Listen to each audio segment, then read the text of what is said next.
If you're so motivated and you can fit through the slot, you can. Somebody can go back in that. Thank you. No. Let's see.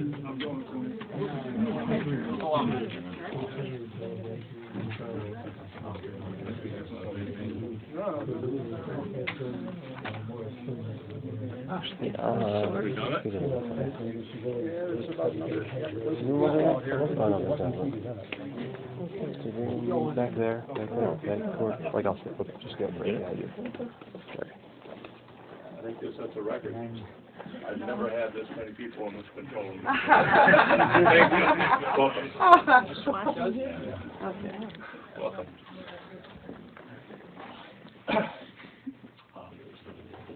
Basically, this control room it encompasses essentially the same acoustic designs that it had when it was designed by Chip Davis, acoustic design engineer, Academy Award recognized acoustic design engineer, and it utilizes what's referred to as live end dead end.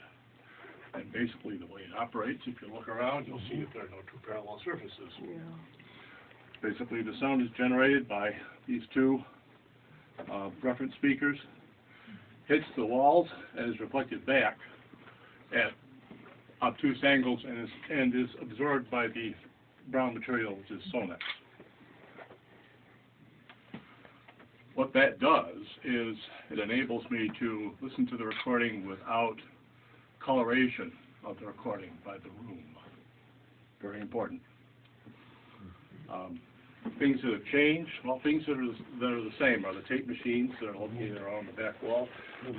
Those are designed to handle variant track configurations, variant tape widths.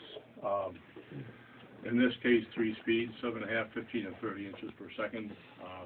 15 and 30 inches per second is used primarily for preservation work or for mastering. If you were making a recording, a disc recording, you would master probably at 30 inches per second. That enables you to capture accurately all the signals that the microphones were capable of delivering. Do they have both 2-track and 4-track? Yes. We have a 4-track half-inch machine here, and right next door to that is a 2-track stereo 1/4 inch, and the machine just to the right of that is a full-track mono, which is basically the original American tape format. That was basically the, well, a nutshell history of the magnetic tape recorder. The Germans basically developed it during the Second World War. A fellow by the name of Jack Mullen brought a number of the captured German magnetophone machines over. Those designs were copied and improved on by the Ampex Corporation, and the rest is history. Everything else that came consumer-wise or professionally were basic improvements on the original German technology. Okay, so much for tape. The interesting part, the mechanical part, we have turntables here. These turntables are original to the facility. The preamplifiers have been changed out. We are capable of playing discs at plus and minus 9%, 78, 33 1/3, and 45 RPM. We have a wide range of styli that are capable of fitting grooves, variant groove sizes, variant groove shapes. Dill and Dale, which is basically vertical recording, or lateral, which is lateral. Basically, the groove is modulated left to right. Stereo, modern stereophonic groove design is basically a combination of lateral and vertical modulation, basically 45 degrees left and right from vertical axis. Let's see. Over here, though, we acquired, time flies, but I think we acquired an Archaeophone, which was built and designed by a gentleman in France, Henri Chameau. nice gentleman, came over, had a lovely dinner with him when he brought the machine over with him.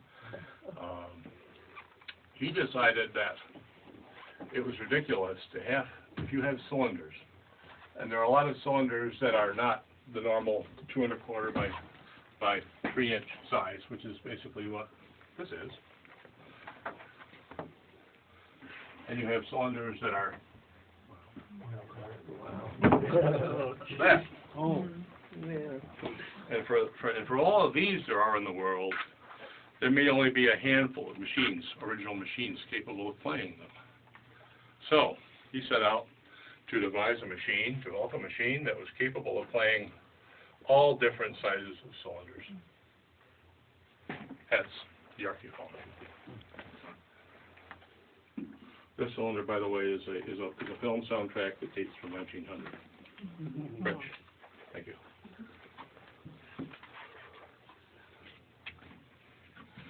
And with a little bit of setup time, you can, again, I can use it to change out the mandrel, which is basically this. This is a turntable for a cylinder.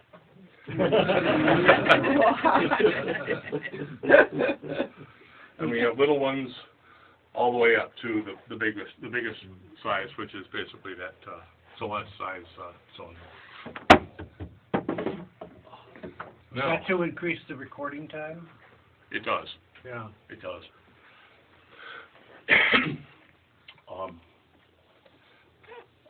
This machine enables me to play the recordings back electronically with a modern stereophonic pickup, but which has been electronically redesigned so that it only responds to the vertical component, which is what you have in a cylinder.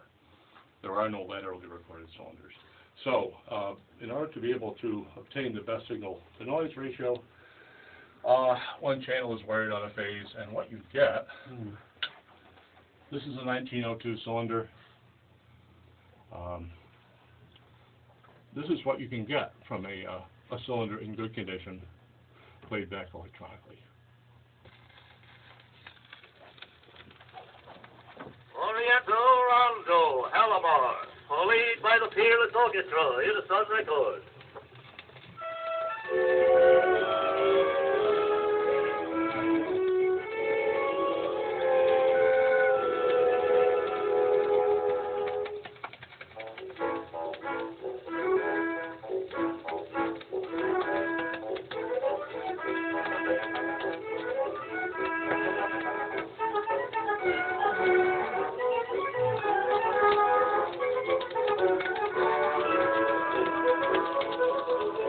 One thing that the electronic pickup does too well is pick up all of the anomalies that are inherent in that noise. And that's where the workstation comes into play. And was this a mass-produced cylinder? Molded cylinder. I mean, was it like an original, or was this like a retail available? Oh, no, you can go in that music store and buy that. Okay, so this was not the original mass. No, we have a mold for one cement cylinder, which is a Columbia cement, but it's inverted. You can't play it because the grooving is inside. It's unplayable. It's a mirror image of that. What's great about this is you don't get the variability in pitch. Right. Of the machine. Wow, in the floor. Yeah. Yeah, this,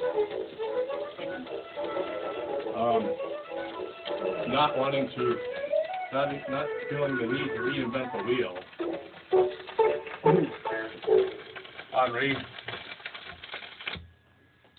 Henri designed that machine around the motor and drive electronics from a Reebok tape machine. Mm-hmm. Wow.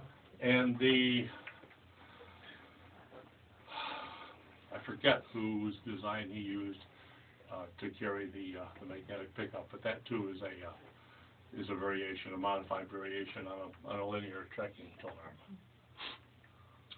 So, moving on.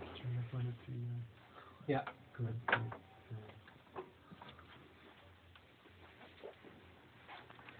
That sounded better than a regular flat disc would sound from that era on the cylinder. Yeah, a lot of that is due to the fact that, well, stock shellac discs in most cases had, because they were meant to be played back with steel needles, which is basically nothing more than a polished, to me, it's nothing more than a polished finishing nail. Because those were designed to be played with a steel needle, those recordings had to have grit added to the shellac, which would be used to grind the point of that steel needle down to fit the size of the groove. Hence the noise. Yeah. With wax, you have a groove of known size, and you're playing it with a diamond or a sapphire. On a really cheap machine, it could be a glass stylus. But there was no need to polish that stylus for that recording. Hence, the waxes in the celluloid in that regard are actually quite quiet. You're right. Not only that, but the vertical method really gives you more sound, I think, than the lateral. That's what I've read. Yeah, more dynamic range. Yeah. Mm-hmm. Bill and Dale, and think about this if you can. I'll bet you can. If you have a disc, okay? You have a disc, and it's spinning at 70 RPM. The outside diameter of that disc is actually traveling at a higher rate than it is in here. So if you take, say, an 8 or a 10,000 cycle signal, you have at 70 RPMs revolutions per minute, you have that much space to fill it up. In here, you have only that much space, which is bunching, which causes groove bunching and rapid wear and loss of fidelity. Hill and Dale does not suffer from that animality, which is why, again, and why Edison stuck with Hill and Dale for his diamond discs as well. For a little while in 1929, just before he went out of business, Edison did get into lateral recording as an attempt to save the recording business, which was essentially on the rock. Well, I think it was more than a little bit on the rocks, but by 1929, everybody's business was on the rocks. Good point. So what is the, I'm a bit ignorant on this, but if I understand Hill and Dale is up and down, and you have lateral, and you said it was by 45 degrees in the same groove? Stereo. 45 is the recording and the playback magnets in the pickup are positioned this way, so that as the stylus moves left to right and up and down, both coils can respond to its appropriate signal, and it's cut that way. But for laterally cut discs, there is no vertical component in that groove. It's just a lateral movement. You might mention the speed of the cylinders compared to instruments. I think that's interesting, and also how, then what you do stick with it. Oh, eventually, yeah. Okay. Cylinder speeds can vary, but 160 RPM was standardized, essentially.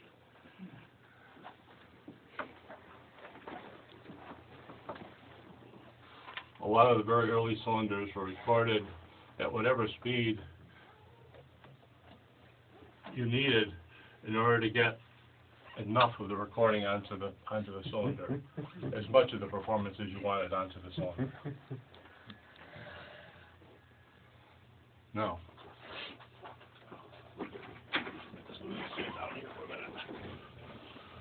there's a situation that you can run into with celluloid cylinders, especially, which can become, or which by the way they were manufactured, can be eccentric.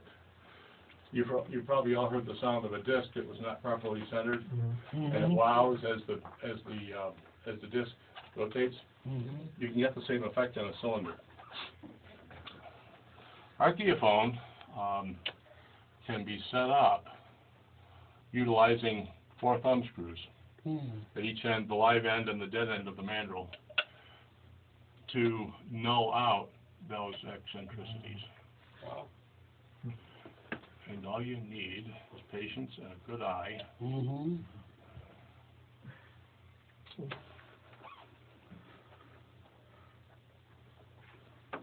Like balancing tires.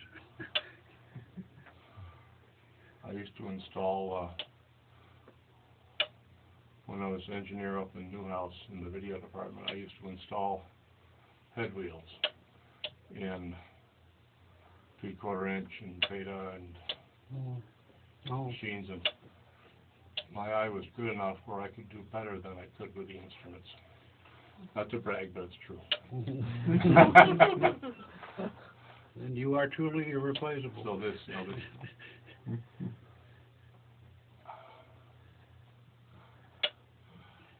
but because Jerry's gone to the trouble of shaving this so that there won't be any eccentricities, I'll do my best to minimize them. The problem with this is that once you set it up for one cylinder and you take the mandrel off, you lose the adjustment, and there is no normal per se.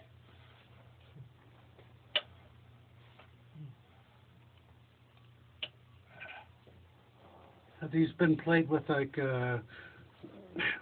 reflected light source, like a laser or something like that, so there's no mechanical contact? That is something that, before I got here, but that was something that the archive was actively pursuing.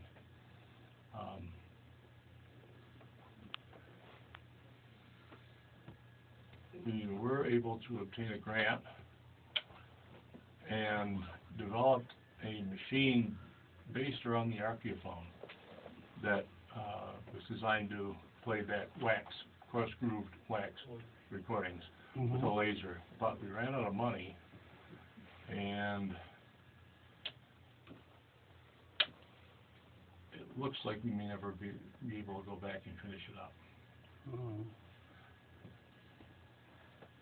What do you think of recording companies now that are selling wax, wax recordings that they've Blanks? recorded? Sorry? There are companies that have recorded these wax recordings. What do you think about those? I think one is called Archaeophone. It is, Yeah. and their name escapes me, but I've done a little bit of work with them. Their quality is excellent. The crux of it is to not try and eliminate every vestige of vintage recording noise. The moment you have removed all of the noise, you have also added digital artifacts, and you've also removed some of the desired signal. The two are completely interlinked. Yes. Knowing when to say when, knowing what's authentic and what isn't, what should be there and what shouldn't be there. From my point of view, if you have a cylinder that's in really good condition, you can do more in the analog world, the analog/mechanical world, to remove most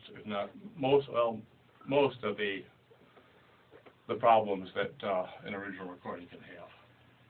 Half-speed remastering is another tool. Proper stylus selection that fits the groove as well as you can. We've an order right now on. We obtained a grant for this too, from Expert Pickups in London to obtain, I think it's 31 different sizes and shapes of stylus. that can be used on either discs or cylinders. All to find the best size stylus to fit that groove with that amount of wear.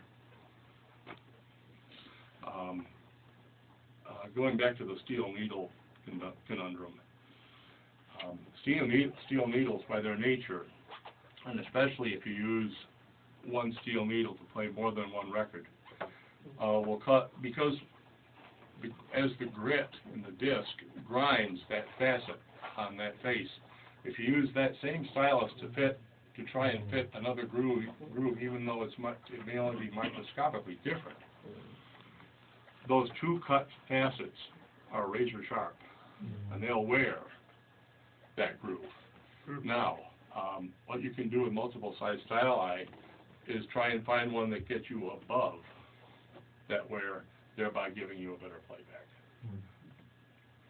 Sometimes it works that way, sometimes it doesn't, but more oftentimes I can take a recording. I don't have an example at hand, but I know I've got some at home that are pressed in vinyl from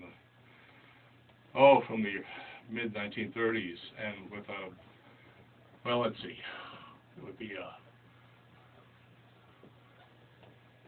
if it were normally played with a 3 mil, a 3.1, or a 3.2 mil, will remove the hiss that was caused when that record was played back with a defective diamond or a defective sapphire, which has actually eroded the groove wall. So, and it's all on a case-by-case basis, of course. So, here we are. And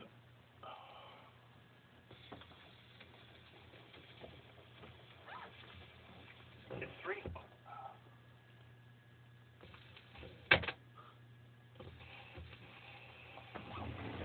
Images from Three Sketches for Three Brass by Ferry, played by the Syracuse University Brass Trio.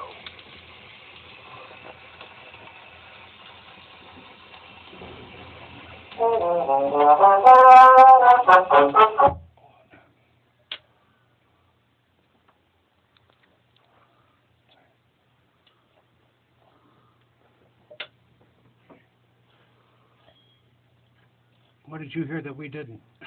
thump, low frequency thump, which sounded to me like the wax was not firmly registered on the mandrel. Okay. It's still there, but that's all right. I'd rather, oh, come on.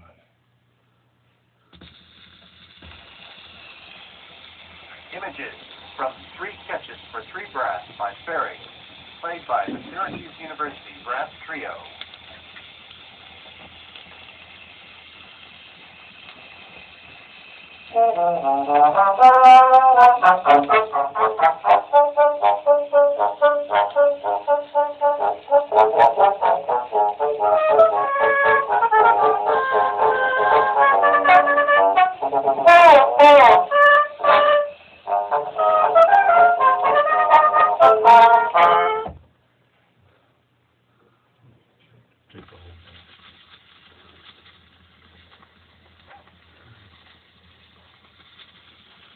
Some of the flutter is in the playback machine. Images from Three Sketches for Three Brass by Ferry, played by the Syracuse University Brass Trio.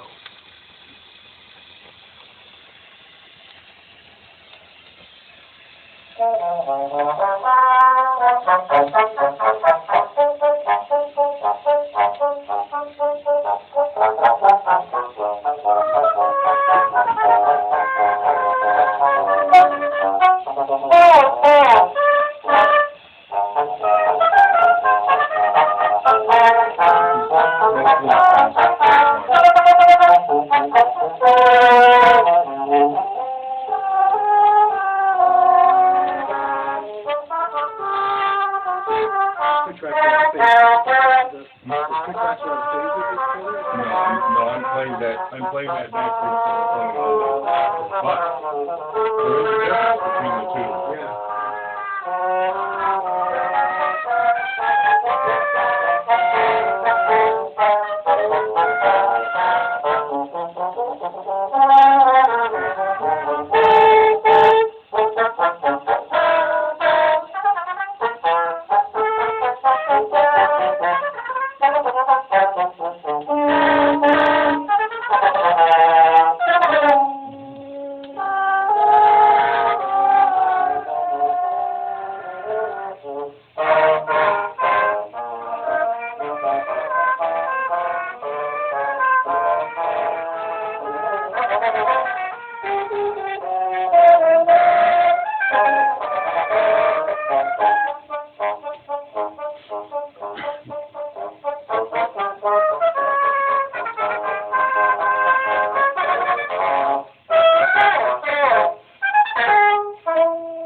Now, what I have here are two tracks. There's a slight difference between the two. However,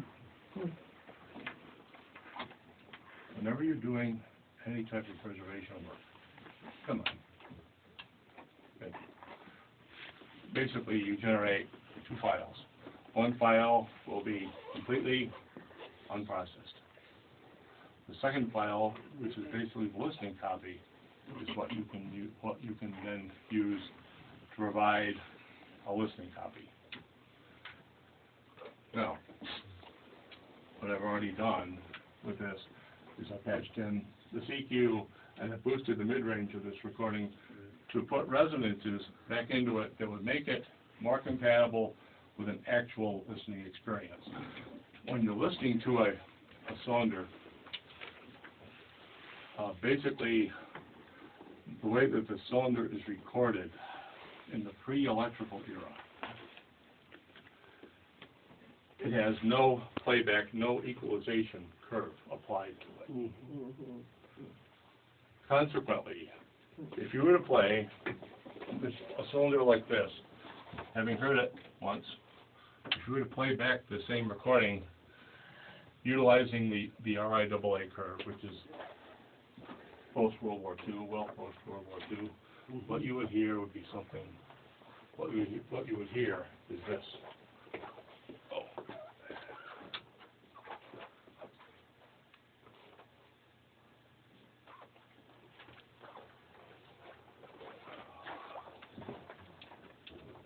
University Brass Trio.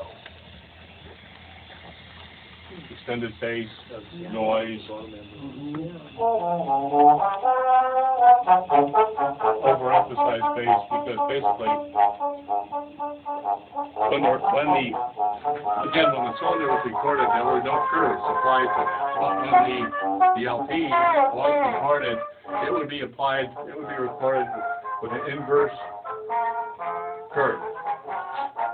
Basically, the bass would be cut and the recording and the high end boosted. Wait a minute. I haven't done this in a while.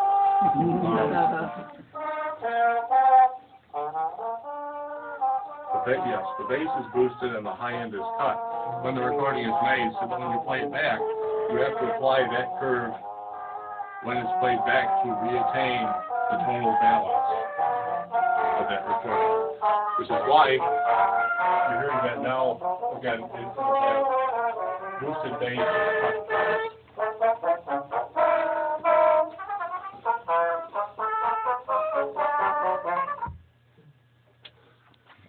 So, to replicate the listening experience as you would have heard that cylinder on an original machine, you have to restore to that recording what you would have heard having it played back through the horn, which would add resonance, which would add, even the reproducer diaphragm would add its own resonances. Which when you're playing the record back electronically, you have no diaphragm, you have no air column to deal with. You're actually getting off the record, but what you are actually doing is getting off the record what is actually there, without the added coloration of a horn. Although it's correct, it's not. Follow? So in the old days, if you recorded it with a microphone off the horn, you were actually getting a better reproduction. Depending on your quality, depending on the quality of your mic and the tape machine that we're going to, yes.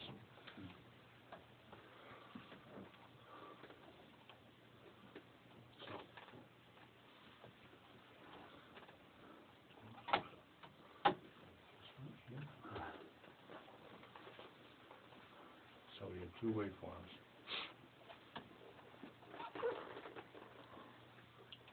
No, these are actually, now let's just play it. Here's the file which would be retained as a preservation file. What format are you using for the file format? 9624 wave. Wave, okay.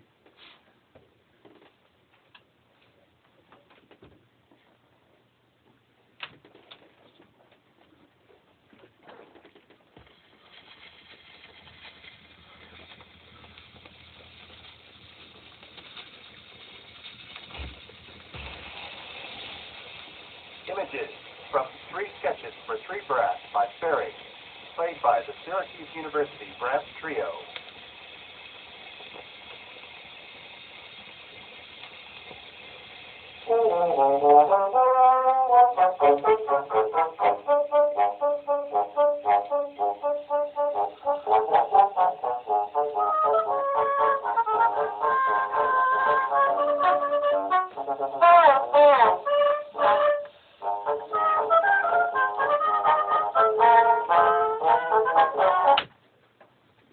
So, that would be the preservation file, and the listing copy is down here.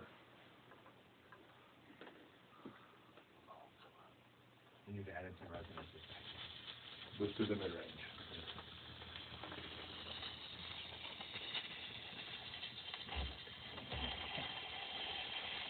Images from 3 Sketches for 3 Brass by Ferry, played by the Syracuse University Brass Trio.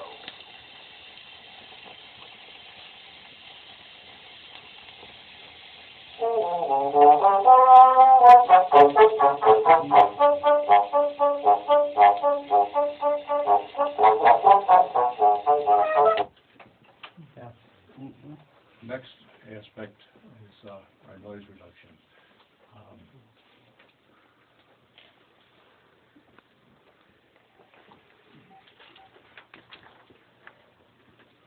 What would you guess the frequency response range was?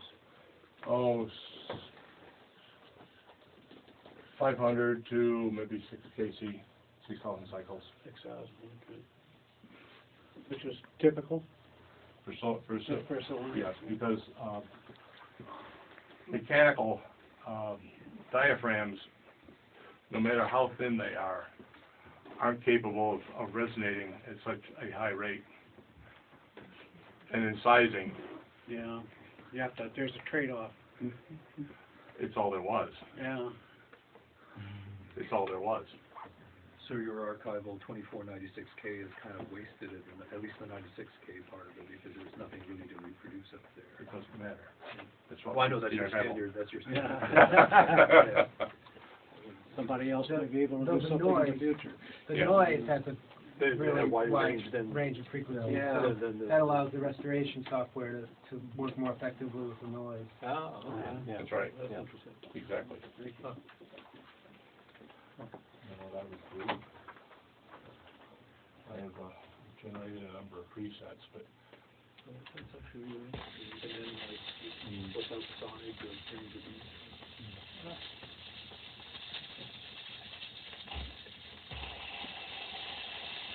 Images from 3 Sketches for 3 Brass by Ferry, there's played not a by lot the of, Syracuse University Brass thankfully, Trio. there's not a lot of ticks in this to remove, but here is what this present algorithm is hearing.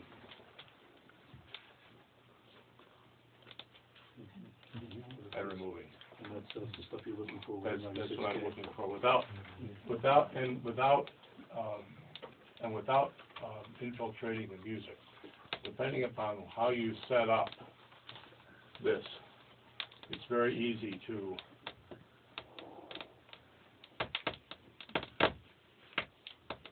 infiltrate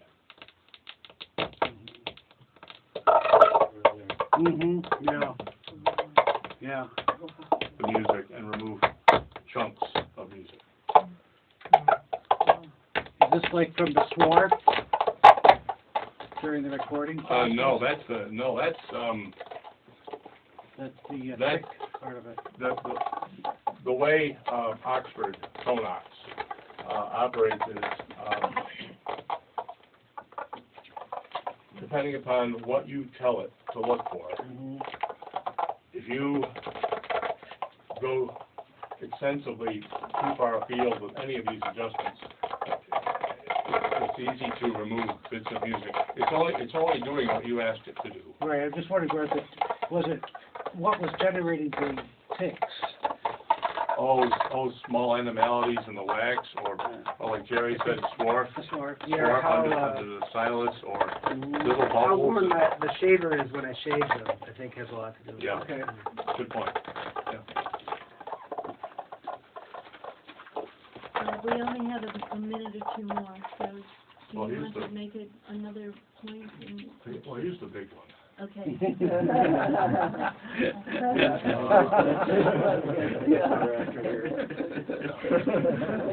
No matter what I do. Clicks, ticks, pops, those are all referred to as transient noises. The other form of noise is steady state or hiss. Now,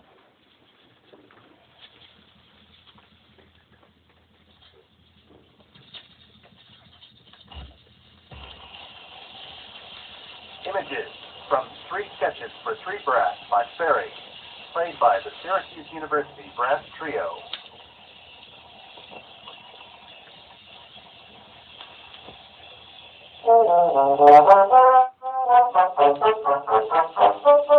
this is point of reference. That's beforehand.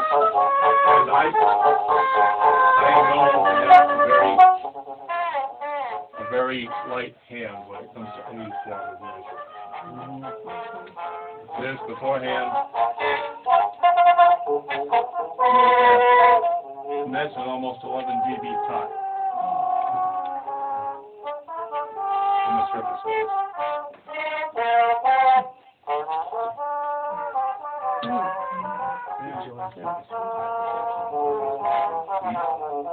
You sort of keep that archival version so in case somebody wants to hear Yes. it.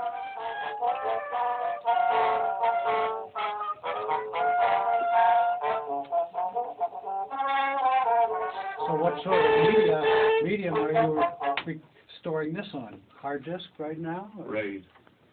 RAID, RAID okay. array. Mm-hmm, And is that backed up to something else? Yes. yeah. Several times. Several times, and I think it's, I believe the entire system is still, well, it's next to our bird library in the basement, but, so not really being, one array is not unfortunately in another building, but it's what we have. But at the moment, we are in discussions right now with one of the big dark archives that are projects that's being formulated. So I think quite soon that will not be the case any longer. Yeah. What year is this? Brass Trio? Today. 2013. About 45 minutes ago. The one that was made in the composition. Oh, the first cylinder I played? No, the composition. The composition. When was it Oh, written? a week ago. No, Yes. it made, Steve, when did you write that? 1982. 1982. Okay. Yeah. Didn't know what that. That's why I said so old. Does anyone have any more For questions a for lot of Bob? people who think stuff from 1982 is old. Are there any more questions for Bob? That's it in a nutshell. Thank you. Thank you.